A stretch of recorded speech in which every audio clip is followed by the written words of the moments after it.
Vai nodoklis var ietekmēt to preču patēriņu, kas kaitīgas apkārtējai videi un cilvēkiem? Lūk pāris lietas, kas tev būtu jāzina. Akcīzes nodokli piemēro saskaņā ar likumu par akcīzes nodokli, un tas ir specifisks patēriņa nodoklis, ko uzliek noteiktām patēriņa preču grupām, kuras ir saražotas vai tiek ievestas valstī un nodotas patēriņam. Bet kāpēc pastāv šāds nodoklis?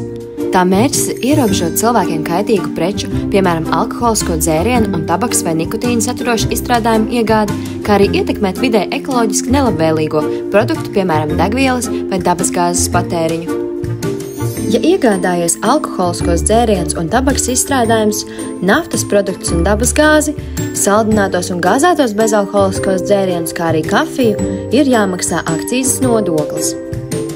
Ieņēmumi no šī nodokļa tiek ieskaitīti valsts budžetā, lai nodrošinātu izglītību, veselības aprūpi, drošību un citus sabiedrībai svarīgus pakalpojumus. Tāpēc atceries, godprātīga nodokļu nomaksa ir katra iedzīvotāja un uzņēmēja atbildība, kas veido pamatu spēcīgai valstī un sabiedrības labklājībai. Tavi nodokļi, tava atbildība.